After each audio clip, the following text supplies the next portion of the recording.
Welcome to the Up and Up podcast, where we believe that you have unlimited potential, and today in-house is Widow's Purse. I'm so excited to introduce my friend. Hello, everyone. Thank you, Sherry, for inviting me. My name is Sunah Lee Flores-Guillaume. We're not going to give you a quiz, but now you know why I didn't say it, because I would mess that up. But Sunah, you are a dear friend, and I'm so excited that you're on the show today, because I want people to know that there are people out there that have lost their spouse and that deserve to know that there's a support group here in town. Yes. But first of all, you have a story about how you became this widow and what really transpired. Yes, Sherry. So here I was living in Illinois with a happy family. The day that I became a widow was the day when we were supposed to go to my son's soccer banquet. Okay. Pretty close to the time of me leaving, I get this phone call. Mrs. Flores, we need you downtown in the hospital. At that time, I didn't know what was going on. Yeah. I just started automatically freaking out. Sure. I mean, who wouldn't when you get a call like that? So the person on the other end told me, sensing that I was freaked out, Mrs. Flores, we just need you here. Everything will be okay. Sherry, nothing was okay. I go to the hospital. 3 individuals approach me, sit me down, and they start this sentence. Mrs. Flores, I am so sorry. I couldn't take it. I lost it. So that was how I became a widow. He passed away from a massive heart attack. Oh my gosh. And you had your son at the soccer place, and you had another child as well. And so here you are. How did you identify at this point? Was it gather the family together? So I had 2 friends that helped me out immensely that night. One took my son to the banquet. I didn't really know what was going on, so I didn't really want him involved until I found out some things. I wanted him to enjoy his event. He worked hard for it, sure. Absolutely, yes. And the other friend took me to the hospital. And when they told me those 3 words, I had freaked out, but then eventually I came to my senses where I knew I had to tell my daughter. And so I dialed my daughter, and I dialed some of his closest friends. One of my friends said, I'm coming. Now, granted, they all lived in Indiana, Kokomo. Oh, really? Yep. Woo. And so while I was in Illinois, I had Kokomo people drive immediately to meet me where I was. Wow. And I was still in this mental state that was not healthy. So you all of a sudden lost everything. Yeah, including identity. Wow. And so now, did you work, and were you having to try and push through, or? So Sherry, at that time, I was a stay-home mom. Oh my. My husband was so good to me. He never let me worry about anything. He paid the bills. I didn't know how to do any of that. Wow. I was the homemaker, you know, and it was my role to provide happiness and clean house and get people where they needed to go. It wasn't my role at the time to know how to provide for the family. Wow. Oh my goodness. So how did that work with the kids? Did they just continue on? I'm sure the kids felt quite a loss as well. Yes, they did. But I'm so proud of my kids because they were trying to be there for me, But Sunny was in her senior year, and I wanted her to focus on herself. She did ask me, Mom, I'm here for you. Do you want me here? And in my head, I'm like, how unfair would that be? Yeah, that's true. Yeah. So I sent her back, and I said, you do your best. You've got a life to live. Wow, that was strong. And my son, oh, God bless him. He's the one that witnessed my pain. He was the one that in the middle of the night when I was wailing out my pain, mourning the way that I did, whenever he heard me cry, it didn't matter where he was, he'd come running. Wow. And he'd just give me a hug because he didn't know what else he could do. Yeah, well, and he's grieving as well, and there's quite a process to grieving, and that's a struggle in itself. But what you're saying to me is, being a single mom now, no job, financially, okay, where are we? How do we pay bills? How do we do all of these things? And you know what? I feel like in my life that there are people that I'm around that have lost their spouse. And a lot of us live on two incomes. And so when you diminish an income, whether it's a dual income household or a single income household, it's pretty devastating financially. Very devastating. But now emotionally, like you're at a loss. So how did this story, because I see a smile on your face and I see you laugh a lot and joy coming out of you. How did you persevere through this? Grief is not something you can do alone. My tribe surrounded me, and I'm forever grateful. I will never forget the names or the faces. They forever have a place in my heart, because in moments like that, you may not be thinking you're doing a lot, but your presence of being there for someone lasts forever.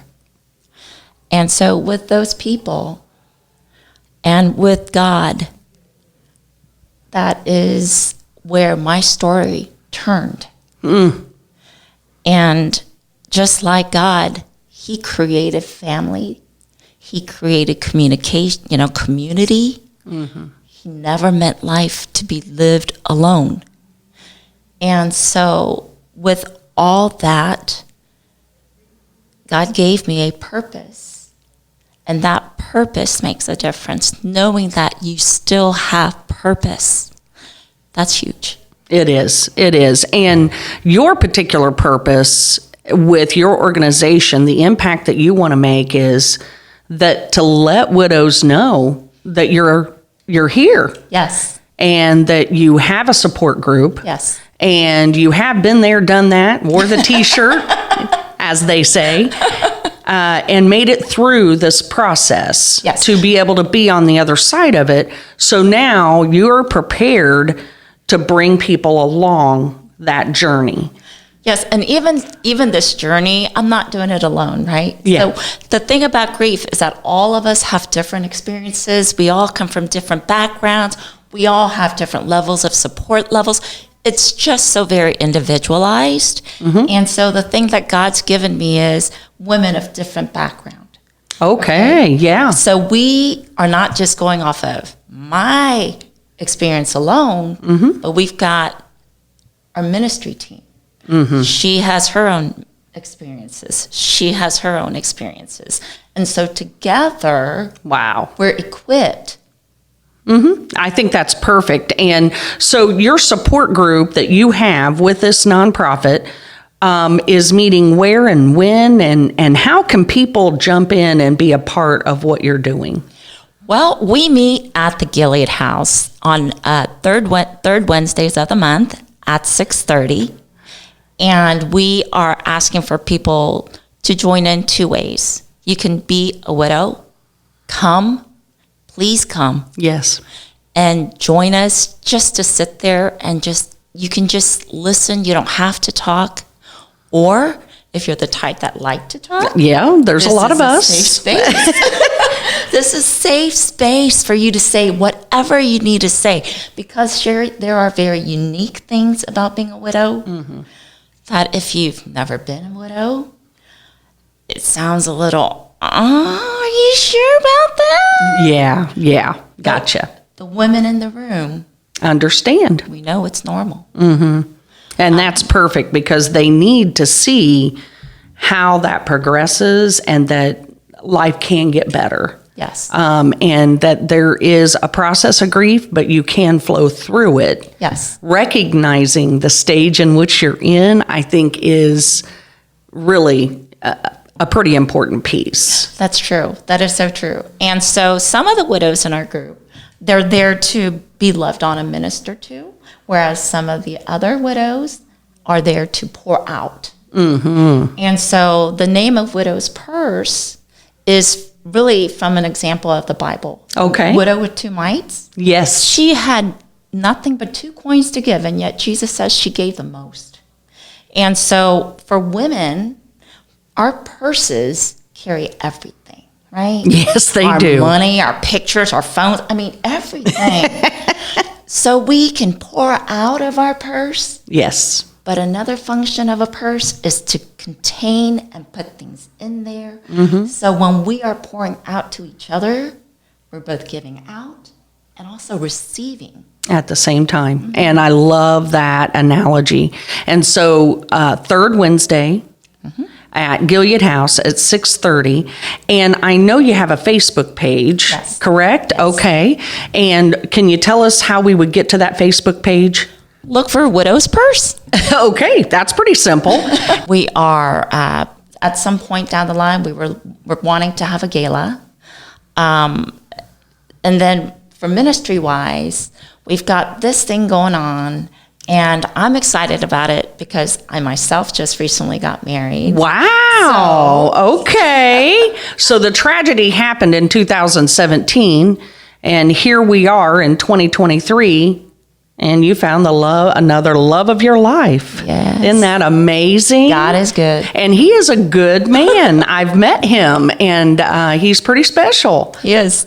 That's amazing. So not only do you have the widows group, but you're looking forward to starting a different group as well. I would like to call that the next chapter. Oh, I love that. Because we can't really say widows because there's a diversity in that group as far as, okay, what do we do with that word widow? Yeah. The widowhood effect lasts throughout your life. It's not like something you can say, oh, I'm done with it now, bye. Yeah, no. That was a real life. Yeah. Yeah. And so that affects your new marriage.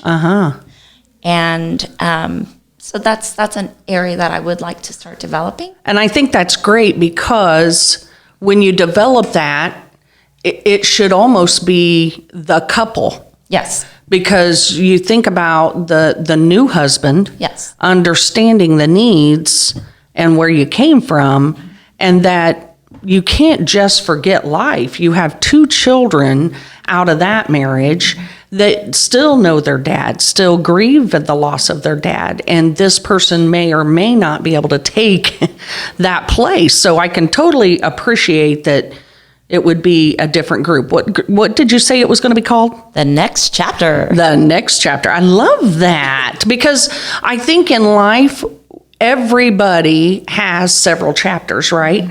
I mean, we go through things, and if it's not loss of a spouse, it might be the loss of a child. It might be, you may have had a special connection with your parents, and when that loss happens, it's a new chapter, right? You are now, the head of the family yourself. You don't have those parents. So I think we all go through things, tragedies in our life that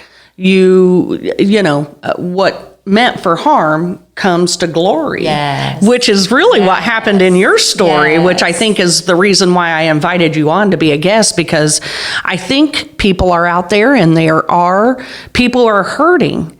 And they need to know that there's a place that they can come and get the joy and get the love and get the nurturing that they need. Like you said, I had a tribe. And I feel that way in my own life personally. I have a tribe, and those are the folks that I can count on when I'm going through stuff. Right. So tell me, I know as a nonprofit that's 1 year old, what are some of the challenges that you are facing currently? So I can sum that up in 2 words. New grief. So unlike already established organizations, Yes. forging through everything being new, Yeah. it's a challenge. Yeah. And I've really seen you grow over this last, 3 to 6 months that we've known each other. I've seen tremendous growth in knowledge of how to run an organization. And so you just put some bylaws together. You just put like the board together. So, and I know Amy McLeod has been a good support person, and she herself went through a huge ordeal. And so that is how Widow's Purse came about, right? Okay. So I didn't intend, hey, let's go start this group. That's not at all how it happened, right? I was just minding my own business at a restaurant, Christian music in the air. I talked to the owner, hey, have you guys ever had worship night here? And so she said, well, we've never considered that, but let me see. So the next time I go in, she flags me down and says, hey, we do want to do this, but it's got to benefit someone. And at that time, Holy Spirit spoke. I know exactly who. My pastor's wife. Wow. And that is where the onset of my ministry efforts began. So we did a benefit for her. We were able to help her out financially that way. Wonderful. But yes. then God started calling these different names. And so we had them come to dinner. And from that evening, it was evident that there was nothing that was meeting that particular need. Neat. As a widow. I think that's wonderful because, again, I think Kokomo is well known at not duplicating services. And so I think this ministry is just absolutely poised for the future. And, statistically, we know there's more females than males. And so we know that the possibility of being a widow can happen. We hope it never does. Right, but that is true. But I would say this. Even if you're not married, there is something, not that you could ever 100% understand what a widow is going through. Sure. But there are things that you can do. Mm-hmm. And we would love to speak with people to help them prepare. Okay, to get them ready for what if, have a plan B. Because if you're not married and you're single and you think you never know. What does the future hold for Widow's Purse? Where do you see it in 2 years, 3 years, 5 years? Well, if I keep on doing what I'm doing. Which you will. You're a determined lady. It's not something that I'm doing for me, right? It's like something that's been placed on me. It's been a calling. Okay. And so as I follow the calling, as I follow the path that is laid before me, I see, like I said, this next chapter happening, but I also see the widower's chapter happening. I don't have a name yet, but that is in the works as well. Okay. And as we grow in making ourselves known to the community, yes, I feel like really there is no end to where God can take this. That's great. Yeah, that's absolutely positive. And so what is one word of advice that you could give to the audience that's out here that may be grieving the loss and need help right now? What's some advice that you would give? Know that you're normal. Whatever you're experiencing is normal. It's just that not everybody understands where you're at. That is where Widow's Purse is a place that's safe for you, is a place where you'll come and you'll start identifying why we exist. I love that, Sunah. I think that is a perfect ending there. I know that if there are church leaders that you have, people in your congregation that are widowed, we would love nothing less than you to reach out to Sunah and her Facebook. You can hit her up on the Facebook Messenger on Widow's Purse. But we definitely want to minister to those widows out there and help them through this difficult time. And just as Sunah has felt the tragedy in her life, but now has turned it around for glory, we want to do the same for your widows as well. So thank you again for joining the Up and Up show, and I appreciate it. You have a great week.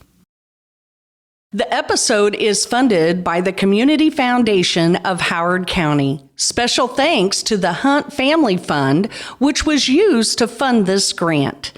And now back to the Up and Up podcast.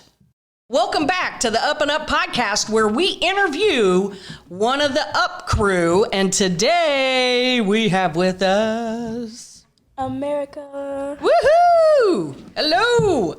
Well, welcome. And how old are you? I'm 12. Wow, 12 years old. How long have you been in the Up program? This is my second year. Wow, 2 years, 24 months. Wow. Are you a saver or a spender? I am a saver now. Oh, so it didn't used to be. So what was the used to, America? Every time I got money, I would want to spend it. But now, since I come to Up, I don't do that anymore. Wow. So what did you learn in that process? I learned how to save my money. Good. How many points do you have now? I have, after today, I will have 46, I think, because I just cashed in for a $100 gift card. Wow. What are you going to spend $100 buckaroos on? Nothing. Oh, you're just saving it. All right. Stashing it away. You got a goal in mind? After a while, when I think I've gotten everything that I want, I think I'm going to save up to 100. I mean, not 100, 500. And maybe even more. And then I might get my 600. I might get the 600. How does 500 become 600? If you save up to 500, you can cash in for another $100 gift card. And That's right. It's a bonus. It's a teaching you how to save and set a goal, right? But there's a lot of work involved. What's that work like for you? Well, it's fun, but you have to work hard. Yeah. And that's not a problem because you get paid. And you're worth it, right? You're one of those workers that go out and really do it. Yeah. That's awesome. I was going to say, what is some of your favorite memories of Kokomo Urban Outreach? What's some special times for you? I would have to say the empty bowl program that we did. Ooh, yeah. That was a fun one. Yeah, painting bowls is always fun. And glazing them and making them beautiful. Were you at the event? Okay. And did you serve? Yeah. You helped clean up. And you helped talk to people. Wow. You're just becoming a little marketeer, aren't you? That's awesome. Yeah. I was going to say, what do you think about the mentors that we have at Kokomo Urban Outreach? Is there any mentors that stand out in your mind? There's Corrine. And Miss Tina helps sometimes, yeah. Sometimes, yeah. They're hard workers. Yeah, they're very hard workers. And Miss Tina is Corrine's mom. Yes, she is. And she's probably one of the hardest workers. But Corrine means business. What's that mean? Everybody says that. Corrine means business. What's that mean? It means he's serious. About the work, right? And we make people's yards look good. Very good. Yeah. Well, I Is there anything else that you want to share with the audience today about Kokomo Urban Outreach and what it's done for you?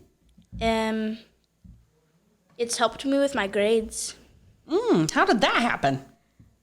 So I was like struggling with my grades at school, and my English grade, let's just say it wasn't very good, but now that they've helped me, it's a B minus. And you did that really through some of the tutoring, right? And then sometimes your work night is staying after and kind of working on your work, right?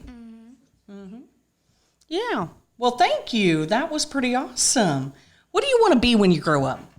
I want to be a gymnast, and I want to be a lot of things, but the main things is a gymnast and a designer and a baker. And a baker. Yeah. We've talked about the designing. We've talked about designing a skirt or a dress, that I could wear to an event. We were talking about that one night. So we may have to make that happen. You would like that, wouldn't you? Yeah, for one of our winter classes, we should have a design class. Oh, very good. For life skills. What life skills classes have you taken? Cooking. Okay. Did you like it? Ooh, do you cook at home now? No. That's okay. That's okay because you're still learning to work and become that self-sufficient adult. Yeah. We appreciate you joining our show today. Thank you very much. Yeah, good job. Hey, thank you for joining us on the Up and Up podcast. We'll see you next week. See you next week.